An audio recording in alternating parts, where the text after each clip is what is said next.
Hello and welcome back to issue 23 of the Superior Comic Show. And today I am joined by Chris from C.r.i.t, which is about to head to Kickstarter for yet another issue. The consistency is flying in here.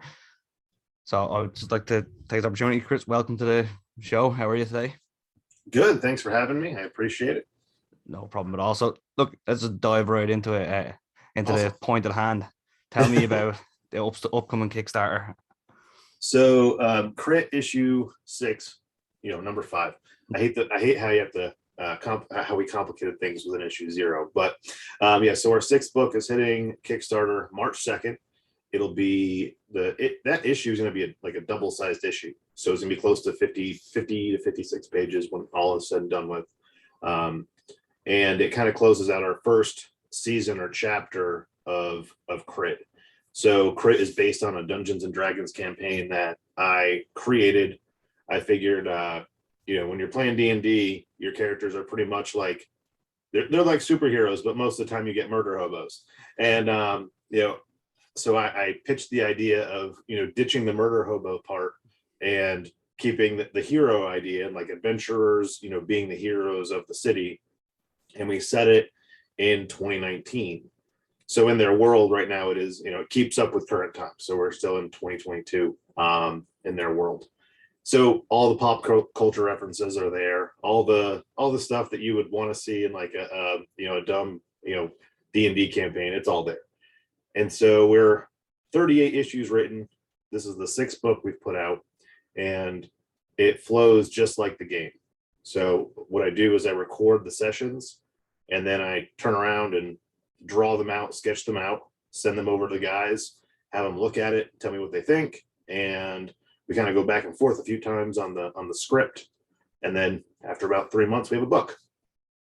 So a lot of process. So do you work? I know I seen I think it was a tweet on the Twitter page that you do the art and the lettering, or yes, yep, I do the art and I do the lettering.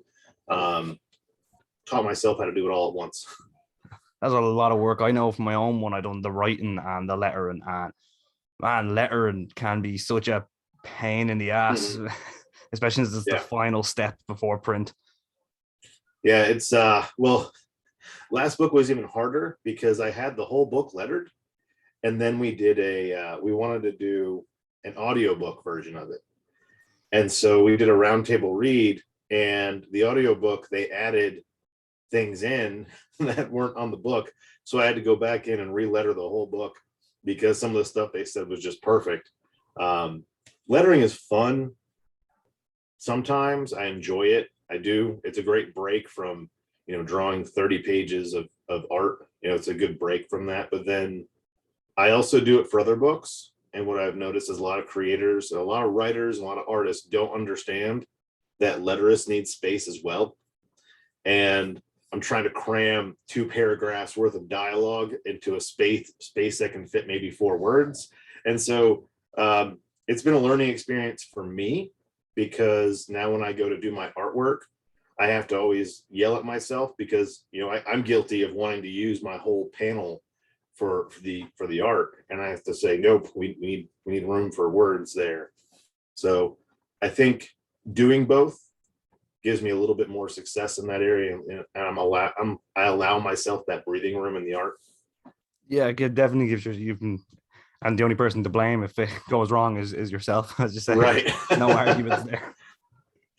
Yeah, I've had a few of those where our writing process is a little bit different too, because once the art is all done, we have the basic, blueprint of the script done.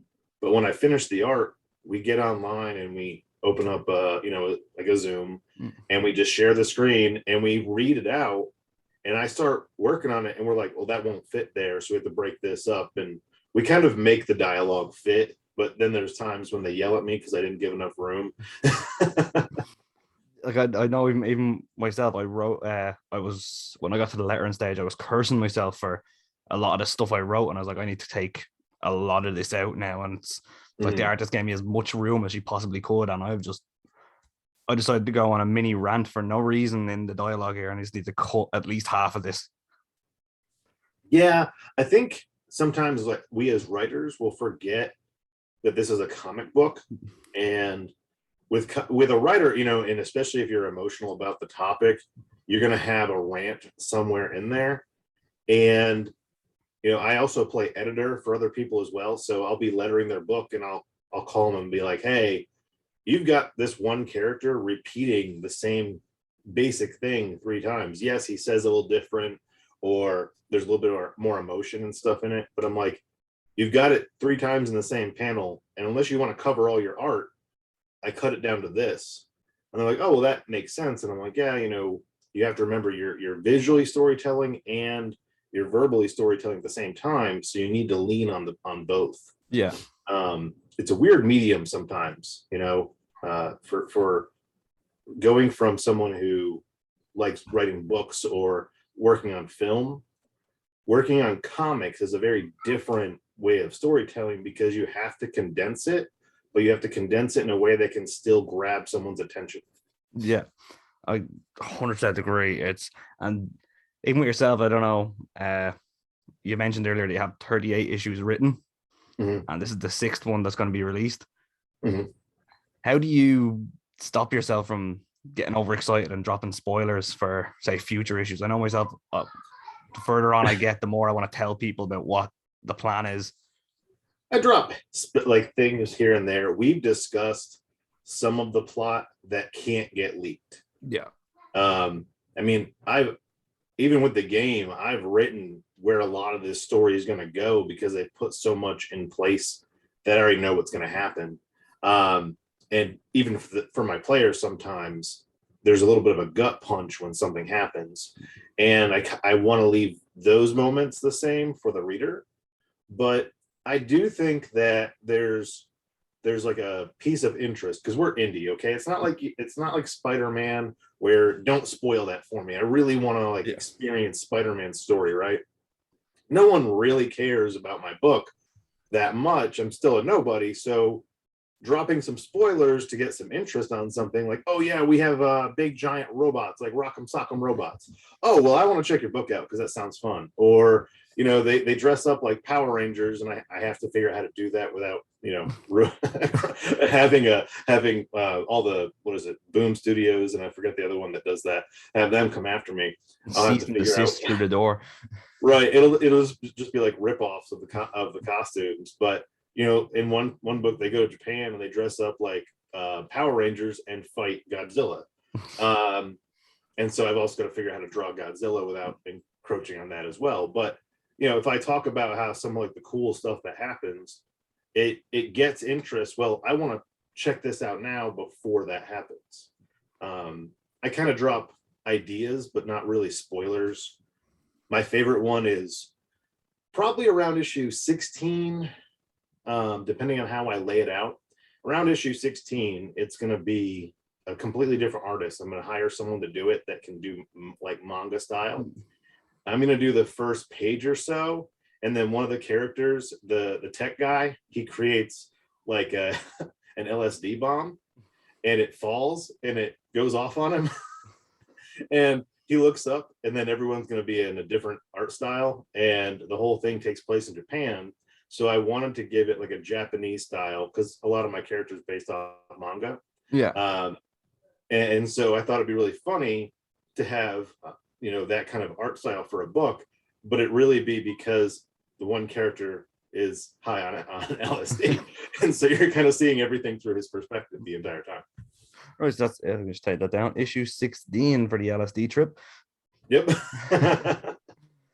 You mentioned their costumes and not encroaching on other kind of people's IP. It's something I found difficult. That, you know, how did you find it trying to? I know you probably take some inspiration from costumes of your favorite characters, but how do you differentiate and make them just different enough, or make them your own, rather than looking like, say, a rip off of a Spider-Man costume?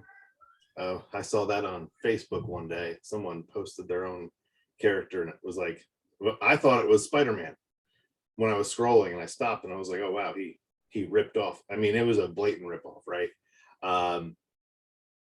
I think one of my biggest strengths with C.r.i.t is that I have the people that are the character in the game, I have them to lean on. So when I was designing all the suits, I would come up with like, and last year I released the actual design, like some of the designs that I had made for these characters. I would just draw and I would send them an idea, and then we would refine it and refine it and refine it until we had something we both liked. And sometimes another character would jump in and he would say, hey, let's try this because your character would look cool with this. And so we had a lot of input on the designs for the characters, but we still wound up with stuff that looked familiar. I had never watched My Hero Academia before I started Crit, and I was told Boulder kind of has an All Might look to him, which is perfect because his character in the game was based off of like All Might's powers. And it was funny because when people ask me to describe Boulder, I'm like, well, it's like Eddie Murphy with All Might. And the more I watched the show, I'm like, oh, I can see inspiration, like color patterns and things from All Might, given they're two completely different characters. And if I never mentioned it, you probably wouldn't see it. Yeah. But it's kind of cool for me to look and go, oh, I see where Terrell got a lot of his inspiration from when he was giving me ideas for the suit. And Caliber, we're huge fans of Mass Effect. Mass Effect, Star Wars, things like that. He looks like a mashup between a Mass Effect armor and a Mandalorian armor.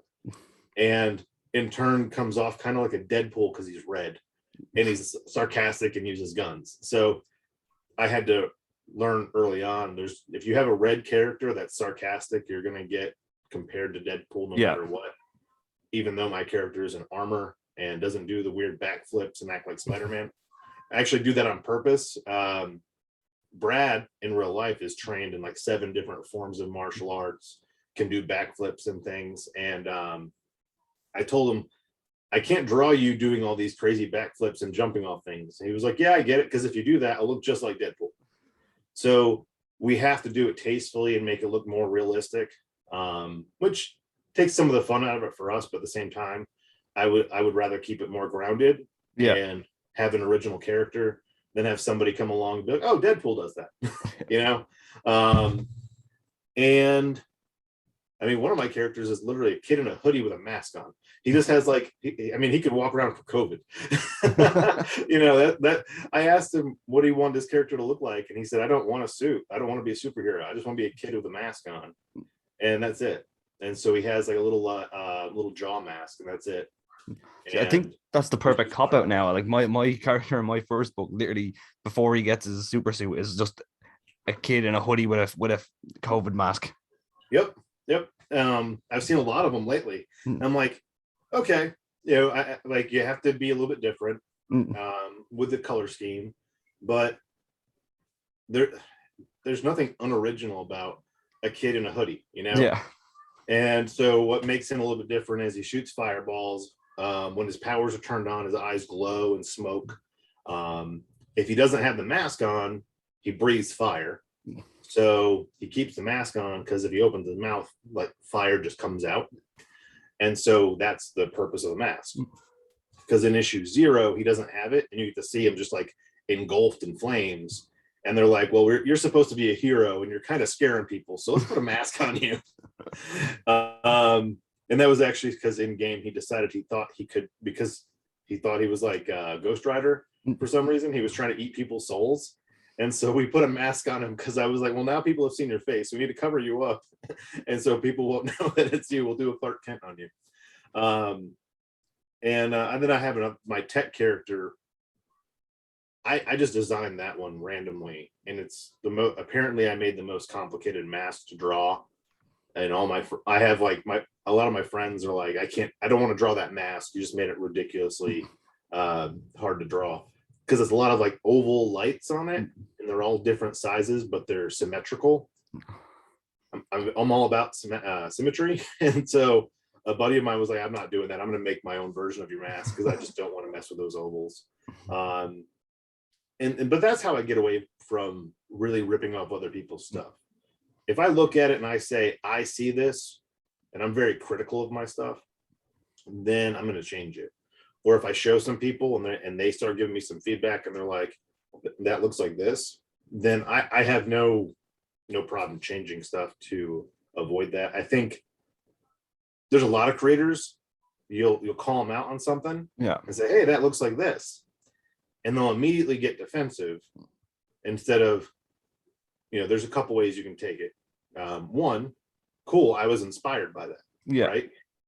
So like my Boulder character, if someone said, oh man, he has like an All Might feel, thank you, because he's inspired by that. If not, they don't look the same. I know that. You can hold them side by side. They don't look the same, but it's okay to look inspired. But if you tell me, oh, he looks like a ripoff, then that's when I want to go look at it and say, was the guy like pulling my leg, or do I really have a problem here because I don't want to be that way? A lot of people will fight you, like the kid on Facebook who posted Swarm, which was Spider-Man, but with a B. If you can't understand that's a blatant ripoff, then either you're pulling a fast one on Facebook to get some attention, or you really believe that you created something unique and you didn't. I talk a lot about being able to take creative criticism, and I think that's something we all need to do as creators. It just makes your final product better. Because we're blessed in our industry, like indie comics, to be able to continue to refine our ideas, and nobody really expects you to be perfect. I pick up indie books all the time, and as long as the effort's there and you can see the vision, it's great. I'm not expecting to pick up an X-Men #1 Jim Lee with Chris Claremont writing it and stuff. I don't expect that, because those guys have been doing it for decades, and they had 50 people telling them what needed to go in a book. Most of these books are one or two people coming up with an idea. And so I always try to say, hey, this was great, maybe in your next book try this, because that people do that for me, and it helps my books get better. So I think as a community, it's really good to be able to take that creative criticism and evolve your characters, your designs, your dialogue, things like that, to be able to create a better product, and not always think, they're crapping on my stuff. Very few people will get in your inbox with the intent to crap on your stuff. If they do, then they probably have crappy stuff themselves. But when someone does that, I like to take those notes and go back and refine everything. Yeah, it's like you said, constructive and creative criticism is needed. If we were all perfect from the get-go, then we'd be getting paid a good amount of money at Marvel or DC. I don't even know if I would actually go to Marvel or DC. I'm not sure myself either. That was actually a question I had to ask coming up. Is I asked the last guys are talking to the creators of the Bardic Verses. I asked them, with the whole new stuff coming out with the credit in terms of movies, like the $5,000 and a thank you note for the story you created, is Marvel and DC, are they where comic creators aim for anymore, or have they just completely dropped down on the priorities list? I mean, for me personally, I never want to give up the rights to my characters, because my characters are their namesake, their look, everything is based off of my friends. And so they would have to buy it from my friends, but not me. And I know we've talked about it, and no, it would never happen. I would rather ask for money for every book and get them published than have Marvel give me a $5,000 check and never get to use the characters that I've created. And they wouldn't respect it. What I've learned about the big guys, they don't respect the characters they have to begin with. They have some very great characters, like they just have canonical characters that they just kind of throw around. We don't need 50 Batman books. And I don't want to see Caliber running around with 10 different books about him and his story, when really it's one story. So no, my goal isn't that. My goal is, if I were to move away from like indie, I would want to go to like Boom or Image or Aftershock or one of those other companies, to where I could still independently create my book. I would just have a good backing, so I wouldn't have to always go to Kickstarter. I would have better marketing. I would have better tools to facilitate what I'm already doing.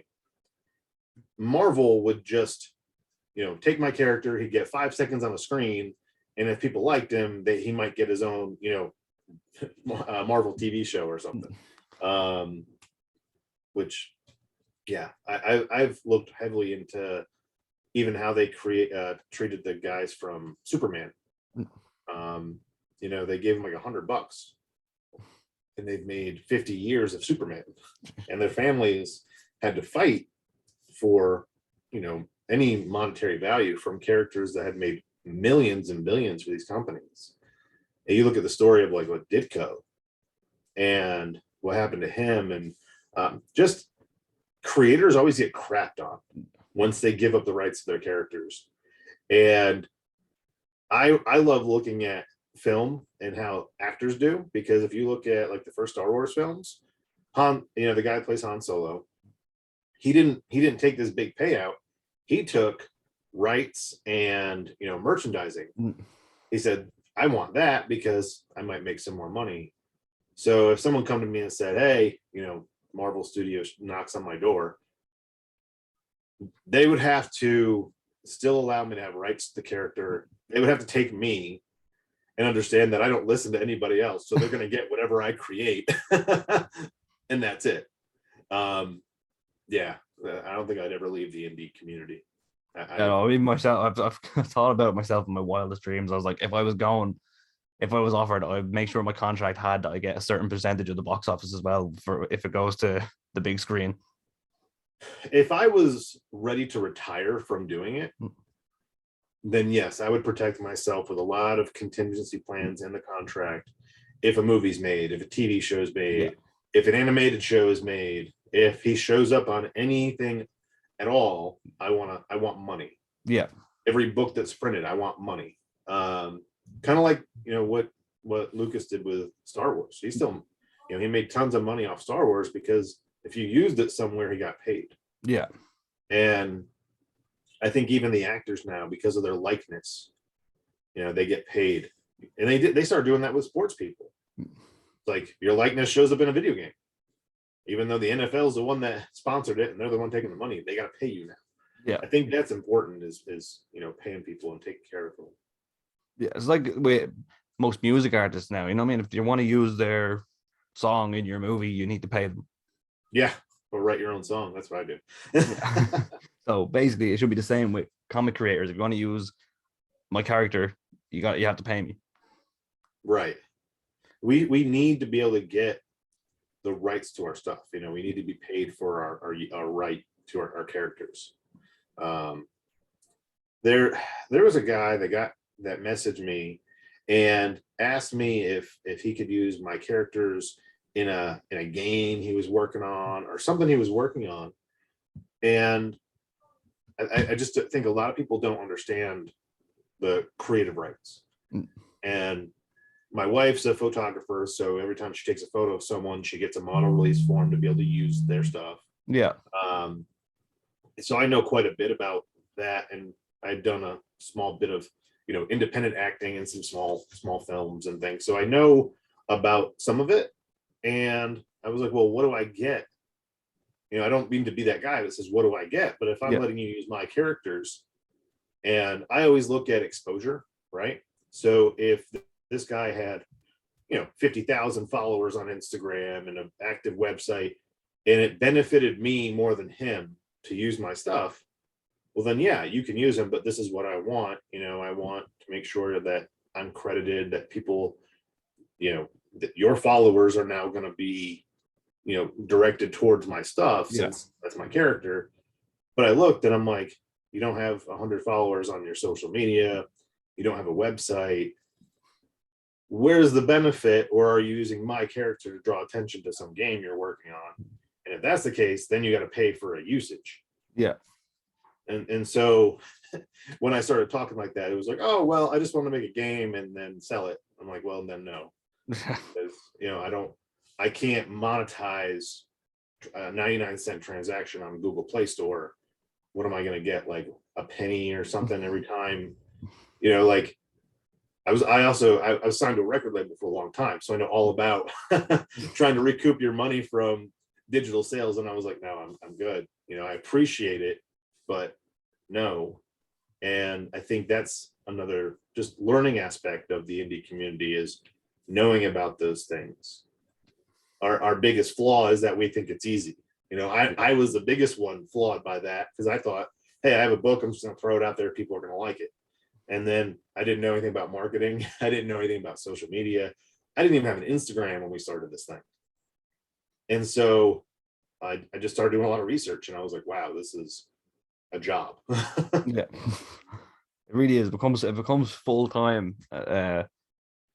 Once you get started into it, like you're thinking about it constantly. You're trying to solve problems creatively, even while you're doing your Monday to Friday job. It's not as easy as definitely not as easy as I thought it was going to be going into it. I didn't think it was going to be extremely easy, but I definitely thought it would be easier than it was. See, I work in board game distribution as well. And so I know a lot about the distribution side, because I talk to people from Diamond and things, because they're owned by another board game company, board game distributor. And so I've talked to them. I know a lot about distribution, and that helped me get my own distribution. But if I hadn't had those contacts, I wouldn't know anything at all. I'd be over here like, why am I not getting distribution? And I think the more you do, it's like an onion, because honestly, it can hurt every time you peel back a layer. It's like, oh, here's this cool idea, oh man, that sucks, I gotta do that. Oh, now oh man, that sucks. Can't I just draw and put stuff out and people like it? It's like, If only. Yeah, if only. But we are blessed with a great community of creators, and we have there's division in any groups anyway, but I think at the core of it, indie creators, they support each other, and that shines true through looking at Kickstarter and stuff, because a lot of your Kickstarter backers are other creators, which is a blessing and a curse at the same time, because you really want to grow the fan base. Yeah. But I guess you're doing your job right if you have creators that continually come back to back your book, because that means they're also fans. And then they're going to spread the name of your book as well to their fans and so forth. Whereas without that community driven experience, we wouldn't really be successful. Yeah, it really is. And like you said, it's a gift and a curse when there's creators that are backing your Kickstarter. But let's get off the doom and gloom here, and because I don't want to keep you for too long on a Saturday. And tell me about what to expect from C.r.i.t number 5, inverted commas, number 6. Yes, so the title is called Intestinal Fortitude. If you look up the description of that, is trying not to crap your pants. That's pretty much what intestinal fortitude means.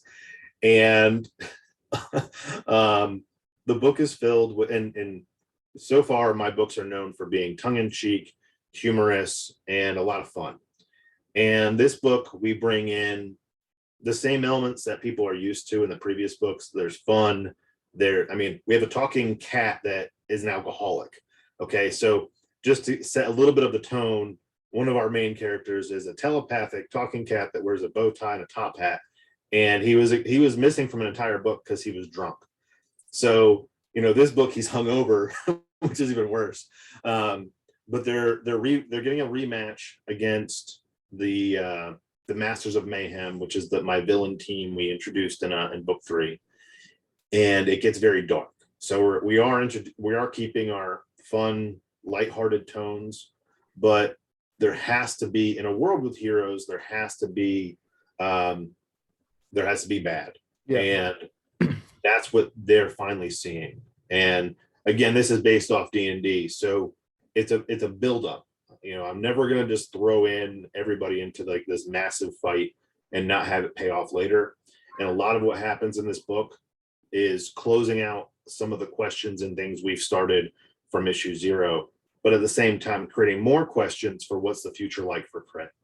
And we're really closing out the first chapter of their story, growing the characters. And like I said, it gets dark. When I was putting some of the pieces together, and like I said, I listened to the game while I'm drafting it out. I called Brad, who plays Caliber, and I was like, hey, this is dark. Like, all these people die in one scene, And he goes, well, in a world with powers, you have to have consequence. He said, that's my biggest gripe about the MCU bringing everybody back from the snap was now there's no consequence to 10 years worth of film. We built up to one big snap where all these bad things happened and it all got erased. And with Crit, we're introducing consequence that will forever stay. And so, yeah, expect some fun, expect some dark, and expect some a lot of pop culture references as always. It's like Vision said in one of those the Avengers movies. Your mere presence invites challenge, so you Correct. need the darkness. Yep, and that's essentially what happens with Crit. The Masters of Mayhem, what they're doing is in direct response to Crit showing up. Like, oh crap, now we got these guys that want to stop us from doing what we want to do, and so we need to have something to combat them. And that's really what a lot of the first part is the world reacting to heroes. And because my end goal for this, this isn't giving anything away story-wise. When Crit closes its last chapter, I want to release the actual game that we've built, because I've put right now close to 600 hours into building the game as well. And it's a D&D based edition. So kind of like if you watch Vox Machina on Amazon Prime, that's also based off D&D. You can buy that module and play like you would like those characters. So eventually I want to release the Crit world in D&D and allow people to, have a D&D game based in our world. And that will come at the very end. So what you get to watch and read in this series is the world that we're going to release to people at the very end and let you play the game. So we're building this world instead of, just saying, hey, here's a modern New Orleans for you. No, you're going to be able to watch what happens to it. So that way, when you pick up the game, you're like, the lore behind it already. Hey, that's a really, really good idea. I'm sure that.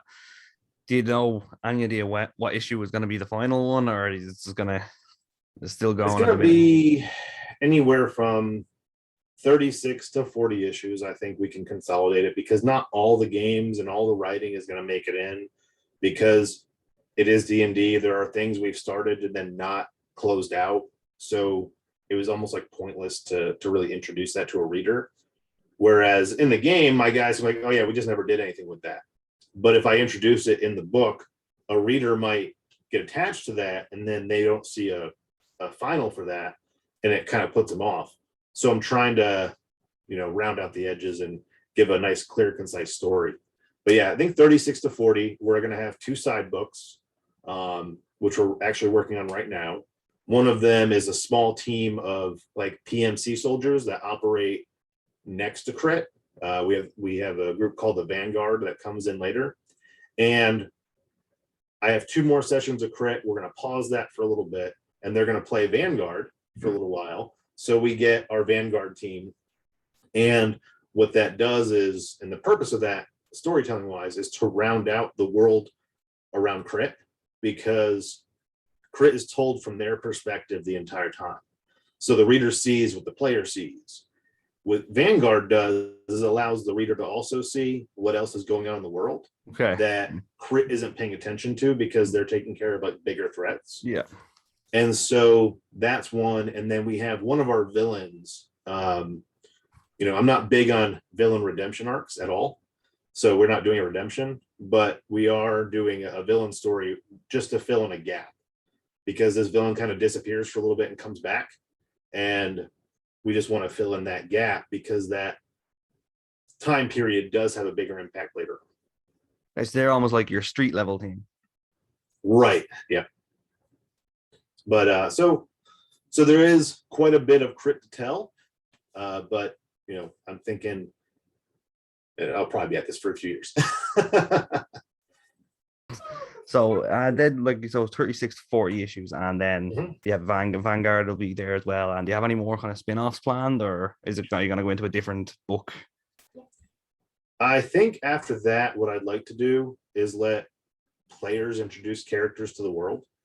And really manage the game for a bit, and hopefully be able to take some of their stories and turn them into side stories that happen within our world.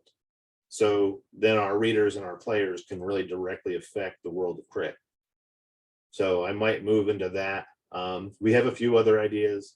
We might just continue playing D&D, and I might have a new campaign I want to draw. So we'll see in the next year or so where we go as far as, that goes. Because I'll probably finish writing this. I'll have all the stuff written within the year. And then I'll have just a plethora of information for the next few years to work off of. Yeah. But that gives my team a chance to go, hey, how about we do this? Because our other games that we play, I can't use. We play Star Wars, Mass Effect, things like that. And I'm not going to try and get the rights to those to do a book. Might be quite expensive. Might be. Well, if they keep creating crappy games for Mass Effect, I might be able to pull it off. Look, it's a Saturday, so I'm not going to keep for too much longer. I've had an amazing time talking to you. I learned so much about Crit, and I'm looking forward to issue 5/6 coming out. If you want to just tell the people there where they can find it and when and how to back. Yeah. So if you go to our website, homebrewedcomics.com, I'm actually updating the site today with the link to the Kickstarter, so you can go there and be notified. You can always hit up the Instagram, which is at homebrewedcomics, and we're on Facebook, Twitter. If you just go to the Instagram or the website, we direct you everywhere. So check it out, homebrewedcomics.com. Perfect. And I'll make sure to put a link in the description on YouTube and on Spotify and Spreaker so everyone can find it. Awesome. Chris, it's been amazing talking to you, and I look forward to seeing how Crit goes on. And I'm looking forward to the street level Vanguard as well. But issue 16 LSD trip is where I'm really looking for. Yeah, dude, that's gonna be awesome. I've actually already thanks very much so we're working on pricing. So. Thanks very much for coming on, and I wish you all the best. I'm pretty sure you've gotten 5 issues funded so far. I don't think there's any sign of you slowing down just yet. No, it will continue. Even if it doesn't fund, I'll just find a way to do it. Thanks very much. And I will, if you're watching now, I have this podcast up by this evening. So cool. I'll make sure if you could shoot me a link, that'd be great. Perfect. Will do. And I'll make sure to tag you as well, so you know where to find it. Great. Talk to you later, man.